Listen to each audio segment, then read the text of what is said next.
and I'm starting off with this one. You know why? I don't know about that, but you already see this. You've seen the story already. Yeah, I saw it. It's about Gerard Piqué.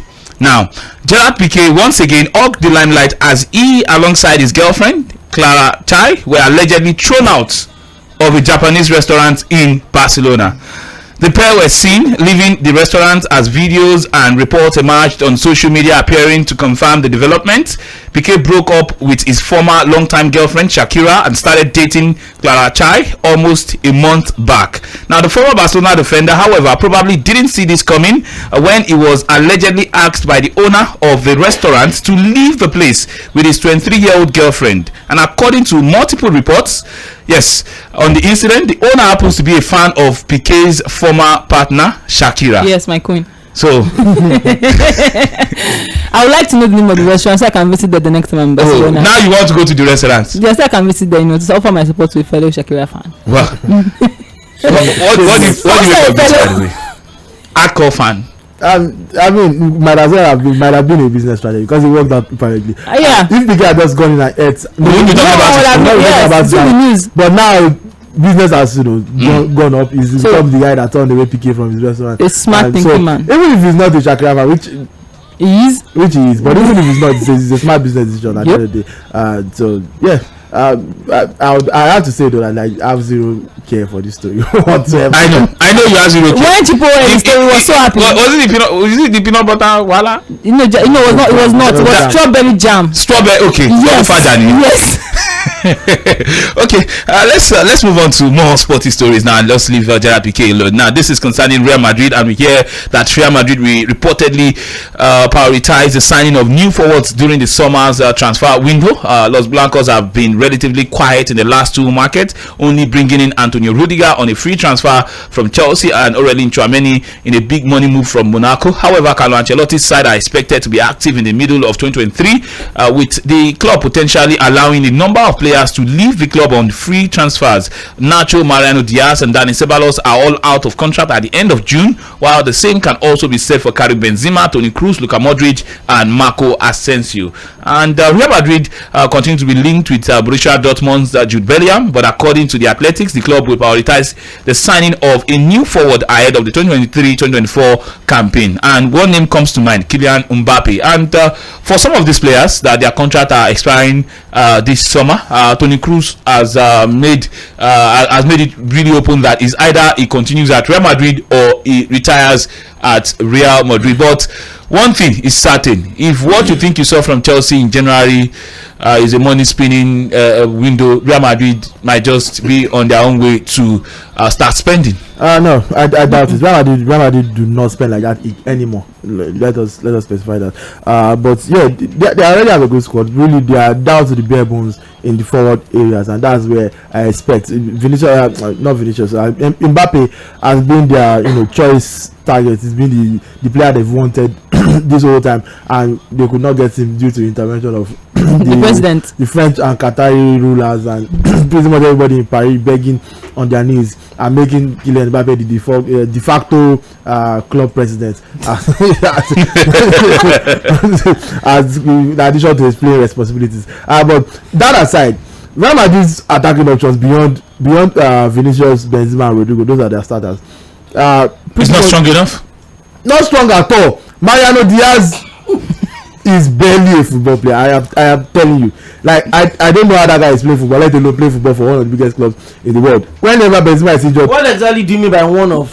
Mendy. That's the biggest club in the world. Remove one that of. That is very subjective. It is subjective. If you talk about finance, Manchester United is richer. If you talk about trophies, they can be challenged. So you are not talking just Champions League. You are talking overall. Overall. Please, you are on the trophy. I see why you are the political desk, because you are the best in causing confusion. This is not even about the size of. I just butted in the other part. Please, can you save your wahala for Saturday? Let me focus on. I have turned off his mic. Go on today. Anyway, so going back to the completely unbiased discussion information I was putting out before somebody and his bowed head came into That's how I can say it. If I had a head full of air now, down my mic. if I had a head full of air and I called you bad, it would be that I'm picking on you, but because we are both We are first cousins. We are baddies. We're sitting next to each other. Baddies. Anyway, we are talking about them, man. I don't know how our air came into this. You brought it. I mean, You brought it in. Aquarius you always find a way to bring that. Come on, we need to leave You had a full head of hair, so you can you see. bring it to your head and you still look homeless. But let us focus on what we are talking about. You look like fried noodles. You didn't look like fried noodles. Back to Real Madrid for You have the mic. now these attacking options are, Mariano Diaz. You talk about Hazard. There's Hazard's contract expires next year, by the way. Hazard is the Next Madrid season. player. is it really? His name Madrid. Is it Real Madrid for on 2024? He's only playing for Madrid. Oh, wow. So Real Madrid don't have enough options. Not at that all. We saw them use the 19 years, he's 19 or 18-year-old Uruguayan striker Rodriguez over the weekend. He played well, but it's not. You cannot rely on a young star from Real Madrid Castilla to come and lead the line for Madrid. Luka Jovic is out on loan at Fiorentina. It didn't work out at all. Signing him from Frankfurt. We've already spoken about. They are playing Valverde as a forward, as a right winger. So if any of the three forwards are injured, even when they are not injured or available, Valverde is an option for them in rotation in those forward positions. But that's a position in which they are very slim in right now, and we would expect that they'll be going full out for Mbappe maybe in 2 years, because I don't see that deal happening this summer. Someone like Osimhen might entice Real Madrid. Florentino Perez is the business of getting the shiniest object, and none shinier than Osimhen right now. Haaland is definitely off the table because he just joined City as well. So in terms of who they can sign, because ideally, who can you sign that would bench Benzema? There are not a lot of options. So you would have to be looking at someone that will take over from Benzema. Benzema is 35. On so the long-term plan. Yeah, it's not going to be around for a long time. So you're looking for someone that can, for now, deputize, but be ready to take over from Benzema in 1 or 2 years max. And the people that come to me, I think Osimhen is too big for that category. Osimhen is too big to sit down, even though right now, And wait for his moment. Osimhen is the guy that you sign right now. He's living in his moment. And he goes straight into your starting lineup. It's not someone that will come and be sitting there and be waiting for Benzema to retire.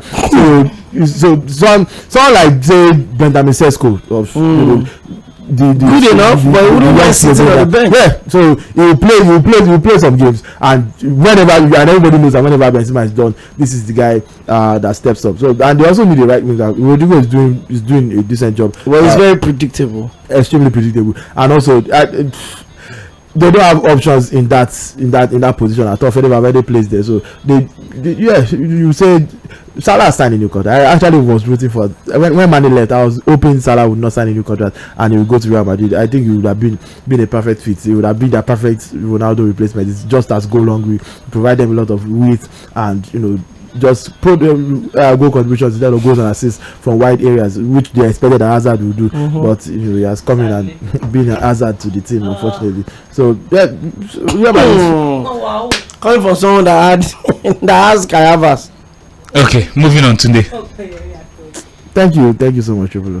So yeah, those are my thoughts. But I'm done. But I just want to keep talking so that Okay, guys. Okay, ask Yemi instead. Why would you talk? Okay, don't worry. Okay. No, it's fine. This goes to you actually. This goes to you. It's about Real Madrid, and Tunde Young has broken it down, talking about the options of Real Madrid right now for a team that is the best in the world, because they just won the FIFA Club World Cup, to confirm that. I mean, right now, I'm putting it that way. It's subjected. You don't have to emphasize. No, I have to, because I'm not saying like overall. I'm like. Now, if I try to defend now, you say I'm shifting. Now, this is that aside, by the way. The biggest team in the world. Go on. Yes, the biggest team in the world. Good. Yes, thank you very much. Best team, biggest like the best team in the world. I think I agree with that. So, looking at Real Madrid, yes, they seem good in defense, goalkeeping department also good, but you look at that midfield as well, it's aging. Yes, it's still delivering, but it's really aging. They got in Kamavinga, and Tchouaméni. There's still Valverde, who can also play in that midfield. So still, maybe the key guys are aging, but they are prepared for their exit. But you go to the front, there's Vinicius. If Vinicius doesn't perform for Real Madrid, you can tell that it will take so much off a Real Madrid's performance on a good day. To start with, talking about the midfield, Real Madrid have always had the tradition of, gradually pushing players out, not push as it is, but allowing them to grow through their age and continue to give them renewable contract of just 12 months, the same one Luka Modric got. So the question is this: how long would Madrid have Luka Modric? It doesn't look like he's ready to go anytime soon. And they are 2-5 victory over Liverpool at Anfield. He just gave a master stroke of a performance. And you ask yourself, is this guy truly 39 as he claims to be? He looks to me like someone that is way younger than that. So in the midfield, I absolutely don't think there's going to be any problem with that. We've got young midfielders that are already playing for their national team. Camavinga was at the World Cup. Tchouaméni was at the World Cup, and these are young players that a lot of people said Madrid were going to suffer when they had Casemiro leave for Manchester United. Big experienced player. He's been so important to Madrid over the last few years, 5 seasons consistently. The Champions League back to back winning squad. He's got a lot of experience, but he left. And in as much as you look at the table, 8 point adrift of Barcelona at the moment, and then you ask yourself, they've got the game in hand, by the way, and you ask yourself again, how better can this Madrid team become? In every area, there's always one young player that is waiting for his next opportunity in the attacking options. We've got, a lot of people even forget that Vinicius Junior is still a young player. Rodrigo Go is also another young player. Even Ernesto Valverde on his days, he will give you those creamers. For someone that has had like 3 of his 5 goals in La Liga this season, will certainly most likely make it to the top 10 goals of the season for the La Liga. So he's got those moments in the midfield. The midfield is absolutely safe. If Toni Kroos leaves today, there's a player that is going to stand in for him, and it's not like they will just have to groom them. These are boys that how old was Camavinga when he was already starting in the French league, even before he came to Real Madrid, and he has already started tasting victory. He's won the Spanish Super Cup, he's won the World Club competition, he played at the World Cup, he has won the UEFA Champions League, he has won the Spanish La Liga title at that very young age, and the same thing with Vinicius Junior as well. So you think that the future of Real Madrid is safe. I'm not sure if Florentino Perez will still be able to pull up the whole Galacticos big signing thing, but one beautiful thing about Madrid is that by the time the next election comes in, their presidential candidate always use Marquis signing to campaign. They tell you that, okay, don't bring a bill. By the way, Luka Modric was 27 when he left Tottenham Hotspur, and he doesn't have a single trophy. 10 years later, he has gone on to win 22 trophies. That shows how consistent he's been in the last in the years that he has spent. Well, let's talk about that attack actually. Let's talk about that attack, because Tunde Young also broke it down. Rodrigo, Benzema. How long can Real Madrid trust Benzema? I totally agree with Tunde Young. Madrid would never let Benzema leave until they have a perfect and fit and ready replacement for him. So if you're mentioning Victor Osimhen in this case, Osimhen would definitely not go to the bench. But if Madrid wants to sign him, they can sign him. It's all about finding a way to bring him into the team. Do you think if Madrid comes for Osimhen, I don't even want him to go to Madrid. If Madrid comes for Osimhen right now, despite the state the team is currently, Benzema is still there, would you advise him to take the move or turn it down? Okay, you are good. I don't know how difficult it will be for you to turn down Madrid. How do you turn down Madrid? I remember when Alexander Song wanted to leave Arsenal for Barcelona. He said they told him that he's not going to be playing regularly. But he said Barcelona comes to you only once in a lifetime, and he said he's coming from a family of 8 children. He's the breadwinner, so look at the financial side of the conversation as well. He knew he was never going to start for Barcelona, but he left. So the question is this: who says no to Real Madrid? That's why I said I don't even want to go get into his head. But then I think he's been able to build up on that pressure. A lot of people thought he was going to struggle at Napoli, being the record signing. A lot of people felt we were coming into the side, and look at how well he's brought Napoli this season. They're absolutely on course. I think they should just call them the champions elect. I'm not just exaggerating, but then you look at the performance of all of the teams surrounding them. It doesn't look like anyone is ready to push them, for the Serie A title this season. So if Victor Osimhen to Madrid, I don't know. I would still rather want to see Victor Osimhen at Manchester United. Is a less pressure playing for Manchester United. And besides, there are a lot of big money signings at Manchester United at the moment. There's Antonio, there's Jadon Sancho. So it's going to be like, okay, I'm not the only one that will be soaking in the pressure, because let me not lie to you, if Osimhen is moving to any club now, he's most likely going to be record signed. And I think it's the Nazar that owns that record at the moment. When he was signed from Chelsea to Real Madrid, if I'm not mistaken. How much Tchouaméni now? Tchouaméni, the most expensive signing. I thought Hazard was almost 100 million euros. Yeah, I think Hazard was 100. Tchouaméni is 100 as well. We'll confirm that. Let me check. So it's certainly going to be a record-breaking deal because whoever is going to take, even if Osimhen wins the Champions League and the Italian Serie A with Napoli, it's going to be very tough. Anyone that wants to buy him, you should know that you are going to have to break every single available record to bring him. So he comes to Madrid and he gives that team energy. See, even Benzema knows that he's not going to be around forever. Yeah, actually, it's another. Tchouaméni is 100 million. Another is 115. 115 million. Actually, if you forget that there's a 50 million on top of that. Not even just like 18 million. Not talk of the 100. So I mean, Osimhen is certainly going to break that record. I mean, you look at how much you will sign. If you can sign Ludic for that amount, if you can sign all of these players for that amount, if you can sign Enzo Fernandez for that amount, then what would what certainly would Victor Osimhen cost in the market at the moment? So if he comes to Madrid, see, Benzema will not be here forever. His injuries will not go away. He's just going to come in, play 4 games, go back again, play another 25 minutes, come back, get injured, because age is certainly catching up on him. His best season so far was last season, where he fired on all cylinders. Unfortunately for him, he couldn't help France at the World Cup, lost in the finals again. So for me, Benzema knows he's leaving, and certainly Madrid will have to bring in a key player that will not sit on the bench. Vinicius Junior is not doing too badly. I mean, his finishing has actually. Is there a better Brazilian forward right now than Vinicius Junior? No way. Emphasis on the right now. Yes. We are talking about right now. Nobody. It's just like saying, is there a better African player than Victor Osimhen at the moment? Nobody. I mean, that one is extremely subjective. Okay. Because let us address something. Kudus. Victor Osimhen is having a fantastic season. He's definitely the best African forward. But this is a World Cup year. I would not be surprised if Hakimi wins CAF Player of the Year. I would not be surprised. I would also not be surprised if Osimhen wins because he has earned it. But if you look at what Hakimi has done this year, and then it's likely PSG is going to win the league. Definitely. Yeah, PSG will win the league. They are lucky enough, they can go farther than Napoli in the Champions League. Hakimi has already made history as a Moroccan as well at the World Cup. So if Hakimi wins CAF Player of the Year, I'm not going to say Osimhen was robbed. If Osimhen wins it, I won't say Hakimi was robbed. So it is not to say the category that the criteria that is being. But if both of them win their league titles, the World Cup conversation will most likely be on their tour. And you cannot expect Hakimi to be scoring as many goals as except probably Osimhen wins the Champions League. The fact that Hakimi is even on the conversation shows that he's up there already. It's just like when you say Messi, Mbappe are already top 2 one of the year. We are just looking for the third best player. So I think for me, Madrid knows that it's high time they start looking for a replacement, but the replacement is tricky. Because Benzema can also wake up one day and go for the next 20 games without injuries and still get the goals coming in. No, I actually don't even think Madrid need like a big sign. Because yes, I don't think the time is quite right to sign Osimhen, because again, Benzema is 35 years old, but he's not done. He's probably going to give it another 2-3 years. Van Dijk will tell you, he's still that guy. That person he has not recovered. He has not recovered from it since that Tuesday or Wednesday. So you can, if as long as he can continue to give them what he's giving them, it's fine. Getting somebody that can do the job when Benzema is not, because he's 35, he's not going to play every game again.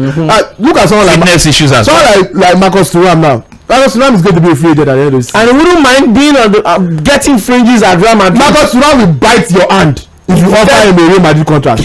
He will not just collect the contract. He's playing for He will leave your hand with the contract. Yeah, he's a French international. He's playing for son of the legend. He's got the World Cup experience. He's played the World Cup scorer. So like, he almost signed for Chelsea, but the finances were not right. United were not right. Thank God he didn't. United, I don't know. Anyway, for someone like Marcus Thuram, will be perfect. Jovic is still a Real Madrid player, by the way. Just like he's not Fiorentina. Again, it's the same thing I don't want Osimhen to go, because Jovic was hot. Jovic was hot when Real Madrid signed him. In fact, some might even say it's hotter than Osimhen is right now. And he almost joined Chelsea. He scored more goals than Osimhen. He almost joined Chelsea and he chose Real Madrid instead. It was too early, because you are coming to a club that only plays one striker, and as probably one of the best strikers of his generation. That is no brainer. They are not going to play. So you have to make the minutes you are getting of the player. Some players need constant minutes to get into that group. So I don't want that for Osimhen. So Thuram on the other hand, is a free signing, free transfer at the end of the season. You bring him in. He won't ask for much. No risk, no reward. It's not asking for much. It's going to get money. Madrid will even offer you more, even if you don't ask for money. Yeah, I'm not even talking of money. I'm talking like in terms of like, he won't be under pressure. Yeah, you must play me. You must play me. I mean, Marcus, nobody's expecting you to come and play at Benzema in the season. But he will give the team that balance. Anytime he's called on, it gives them that. So that gives them what they had in Morata that they lost. And by the way, I'm still why Di Madrid? Because he was the perfect backup striker. But why did Chelsea let Lukaku go? Okay. Before Wala we start. Sometimes we are streaming live on YouTube and also on Facebook. You can go to Milan 90.3 FM on Facebook to drop your comment. I see a couple of comments already. You can do the same on YouTube. Just go to Milan 90.3 FM to join the conversation. You can join us live. You want to see Tunde Young and Sweet Yemi. We also want to see. We are matching outfits. Okay, I did not want to add that, but technically they are wearing blue too, so I don't know what the. No, it's a different. It's not like. It's a different kind of blue. It's a different shade. It's a different kind of blue. Trying to help our case. No, I like it. You should continue. Okay, cool. Okay. If you want to see Tunde and I matching, go to YouTube and Facebook. Okay, thank you very much. Let's take a breather. I mean, we cannot be talking about Real Madrid and also talk about UEFA Europa League conversation with the same breath. So let's take a breather. When we come back, we'll talk about the UEFA Europa League games that happened tonight. I'm so proud of Formula 1.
Guys, we're all having fun, and now let's talk about the UEFA Europa League, where the likes of Manchester United, FC Barca, Juventus, Bayer Leverkusen, Monaco, and the rest are going to be having fun later tonight. So let me quickly run through the fixtures to expect this night.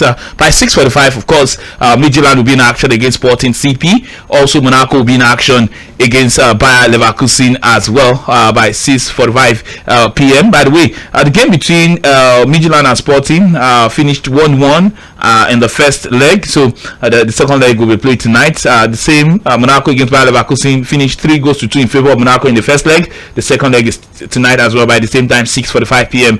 Nantes against Juventus finished 1-1 in the first leg. They'll battle it out this evening for the second leg. And for other games that will happen by 9 p.m. tonight, Union Berlin against Ajax, the first leg was goalless. So tonight there is all to play for. Rennes against Shakhtar Donetsk finished 2-1 in the first leg in favor of Shakhtar Donetsk.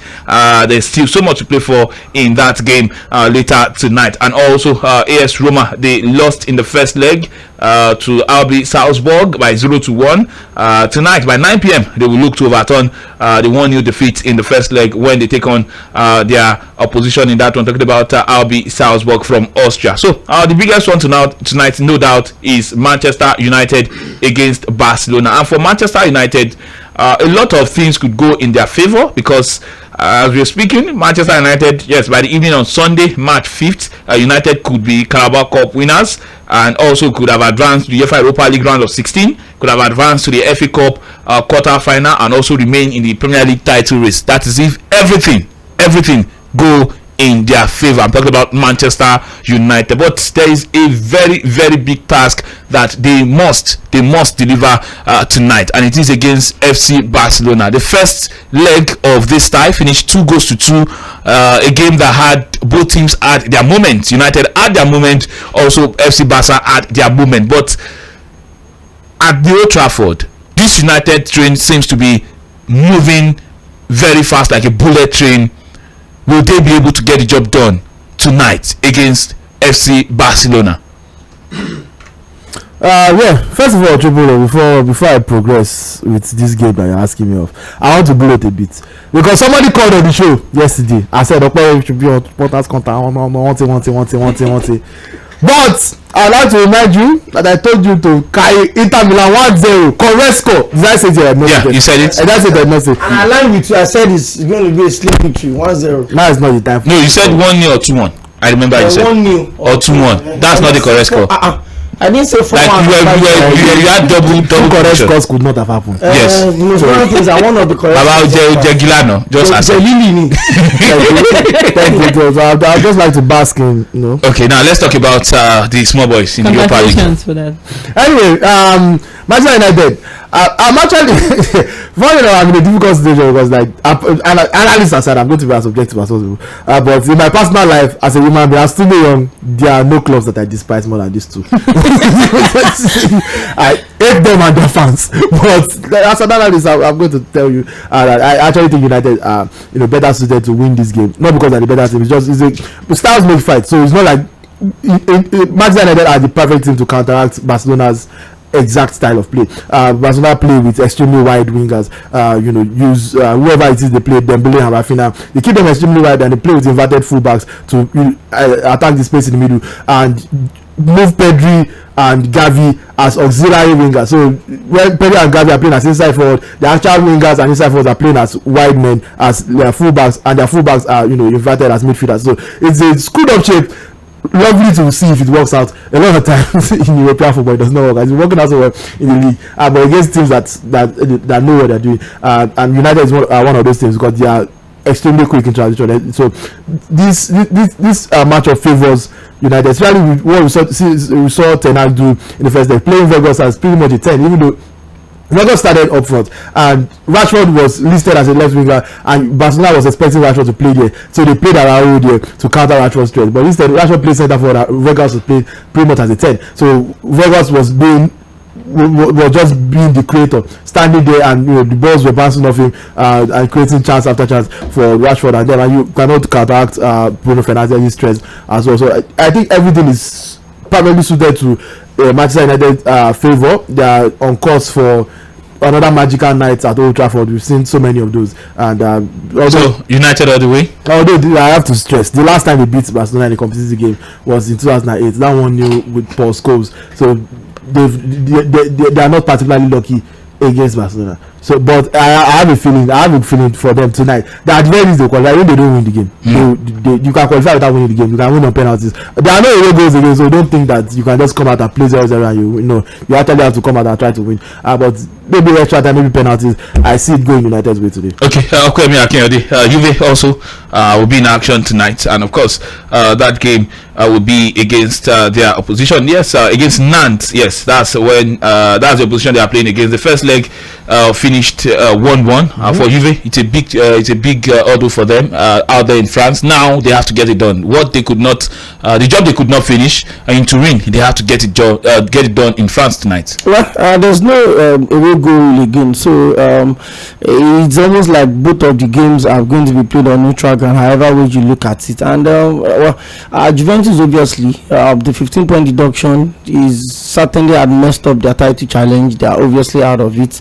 but they would probably want to get more focus in the Europa League to see if they are able to, get a title at least so that they don't finish the season trophyless. For Barcelona, let me quickly step back on that game. I think it's going to be very, very key game. Don't forget that it is actually an Europa League playoff, not like a regular Europa League match. Playoff into the round of 16 of the Europa League. And you look at Barcelona, a team that started the Champions League and now struggling to remain in the second tier of European football. But for Juventus, I think they will just get the job done. It's really been very tough. You watch Juventus play sometimes and you feel really terrible watching them play. A team that at some point paraded the best of the best around the world. Endless. The list is endless. And maybe the glory days are absolutely over for Juventus. Remember that the whole scandal that got them demoted to Serie B. They came back immediately, went ahead to win the Italian Serie A, like I think 6 times or thereabout in 9 times in a row, long stretch. But now another 15-point issue again. So I think they'll get this one. Juve should get it done for you. They should be able to get it. In the UEFA Europa Conference League, Anderlecht against Ludogorets, that game has started. It's 3 minutes and it's goalled. By the way, whoever loses the qualifier for the Europa League is not dropping to Conference League. You're out. Before we move on, can we agree? Because I have a feeling whoever wins this game between Man U and Barcelona can go ahead and win the Europa League. Is that?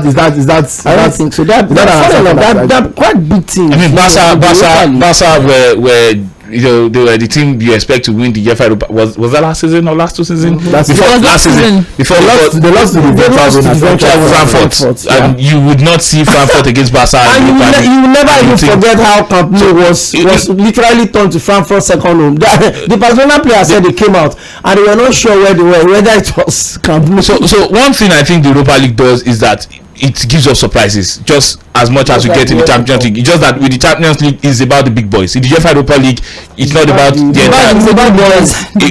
Like not small boys per se. Okay, I know where you're coming from, Suchemi. After that plays in the UEFA Europa. But honestly, guys, before we go to the phone lines and start taking reactions, Suchemi, this question goes to you.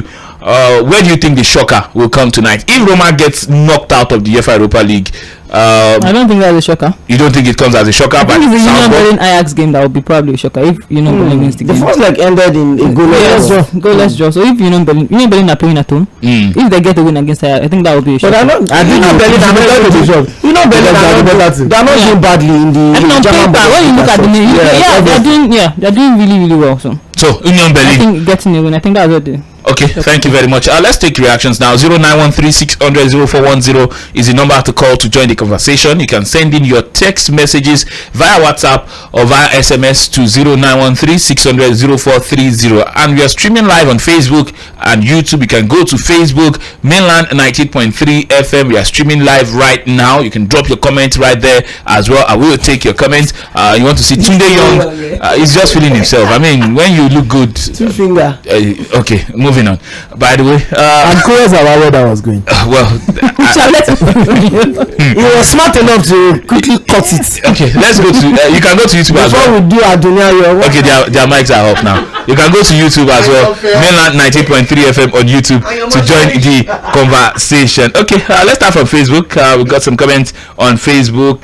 Tino the Saint says, "Good evening, guys. I think Madrid should also strengthen their defense. I want Perez to bid 50 million for Reece James in the summer." Okay, thank you very much. Okay, Chef Moses Alabi on Facebook also went on to add that great guys with sweet Yemi. I greet you guys, and remember, when you are big, no be pride. Ala Madrid.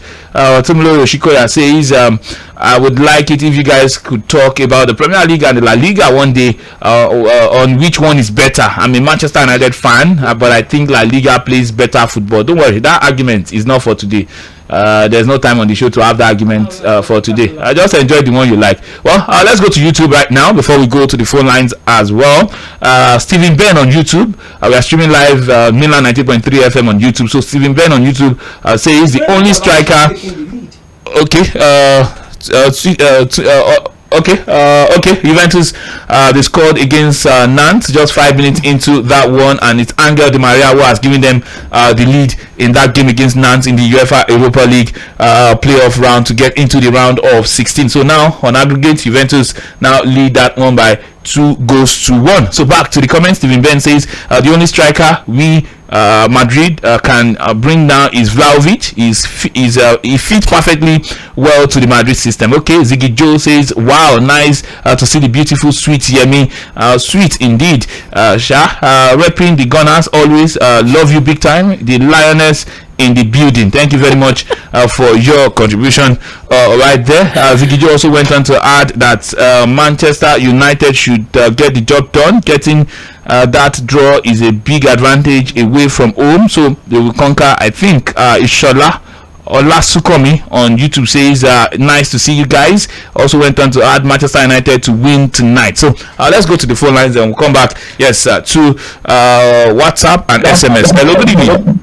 Hello, good evening. Yes, your name and location. Greatness from Abara. Welcome, Greatness. Let's have your take. The reason why Man City will never win Champions League is Pep Guardiola. Okay, tell us more. If we should win it, it should be Guardiola. If we are not winning it, it is Guardiola. We are on last week that we know these guys are on form. They're playing one game. We have 3 good players on the bench. Alvarez, Foden, and this guy that we just found, Philip. Yeah, yes, you can use these 3 guys to change the formation. You could see when the guy is weak, he can't even run anymore.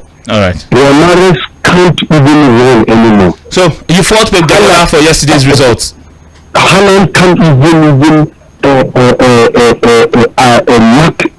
stop the defenders from coming after Man City. They keep coming. With Alvarez in that team, they could have beaten. Okay. It's so ego. That man need to be ego too much, and if not, they make a little bit of champion. Goodness, thank you very much. We have to let you go so we can take more reactions on the show. Thank you. I feel your pain. No, I don't feel your pain. Your pain is your pain. Thank you very much. Let's continue to take reactions. 0913-600-0410 is the number to call. Hello. Good evening. Hello. Good evening. Yes. Your name and location, please. Yeah, this is Patrick Okoro from Ikorodu. Welcome, Patrick Okoro. Yeah, Man City, they lost it 2 seasons ago when they lost to Chelsea. Because if you look at that particular 2 teams, is head to head. I don't think was named Chelsea is better than Man City squad. You understand? So it will take them more 5 years for 3 years. All right. So hello? Yeah, go on. Wrap it up. So for this night, what's the name? Barcelona fans and Barcelona team, at least not for Gawon, you know. So United for you tonight. Man U is taking the paper, is taking the edge. All right. Thank you. Thank you very much for your take. Sweet Amy, quickly, Formula 1 update. Yes, today was the first day of pre-season testing in Bahrain. It's going to be for 3 days, today, tomorrow, and Saturday. Max Verstappen continuing from where Red Bull stopped last season, topping the timesheets, having the fastest laps and the most laps, topping the timesheet as well. So a good start to their pre-season testing. Aston Martin started the day very, very poorly, but was able to finish in better condition. They are driving with a substitute driver because the normal driver Lance is injured, and then they had a bit of an electrical issue, and then they broke Fernando Alonso's floor when he went for a pit stop, but they were able to rally back, and Fernando Alonso finished second on the timesheet. For Ferrari and Mercedes, they're looking strong, and for the other teams as well. Us not doing exactly good, but then I think this is just the precision testing. You don't need to be perfect doing the precision testing. The major point of the testing is to know where your strong suits are, what you need to work on, and how well you can adapt your car for the rest of the season. It continues tomorrow at the circuit. Yeah, basically. Okay. Thank you very much for that update. Let's go to WhatsApp right now and take some reaction. This one says, okay, I saw love now for that studio fits on ourselves. Tunde says he knows why Okwe is at the political decks, and the reason is because he's the best at causing confusion. I don't laugh, tire, I swear. Great job, guys. What makes you guys the best is your ability to finally blend the sport analysis with as it is. Your show is so fun. Eric Fesba from Ikeja. Thank you very much, Eric Fesba from Ikeja, for your contribution. This one says, hi guys, LSC Napoli made a very bold move by letting go some of their best and key players in the summer of 2022. Many predicted this would result in a disastrous season for them with an inexperienced squad. The players Napoli let go are looking okay, Koulibaly, Fabian Ruiz, Insigne, Martins, and they are top of the Serie A with 15 points lead. I'm happy this is happening during Victor Osimhen's time. He should come to my darling Chelsea. It will be well accommodated. Jacob Koo, thank you for that message. Today Young reject that one, by the way. Yes. Good evening. Good evening to the brotherhood of the sport cruise. Barca win or draw, I don't care. All I need is over 2. If not, Wala go happen. Daniel from Maryland. Thank you very much. This one says, as for Barcelona, they will win tonight because the first leg Barcelona scored 3 goals. 1 Baba. Just broke you see as you go. Mike from Ikeja, by the way. Thank you for that message. Let me quickly run through the SMS messages we've got here. This one says, yes, okay. This from AY has texted us from Oshodi. Triple O Kodigapo brought his fat head to PSV game. Okay. This one, I don't know how it relates to what we are talking. So moving on. Dominion from Iba. Good job, Cherish, and to everyone in the studio. Let God deliver Chelsea from their iniquities so they can start winning. So thank you very much for your message as well. I am Osas on Facebook says, good evening guys. Manchester United is winning tonight, and please talk about my darling club. Abdulatif Iwaloye says, you think Potter can turn this Chelsea around? Okay, wait and see how that one will pan out. So guys, we have to go. Sweet Emi, okay, I think I have seen that update. Bayer Leverkusen have scored against Monaco, 1-0 the lead after 14 minutes. Anderlecht also on the brink of taking the lead against Ludogorets. Don't worry, we'll be here tomorrow morning to give you the complete wrap up of that one. Okay, you got 30 seconds. Yeah, that's enough time.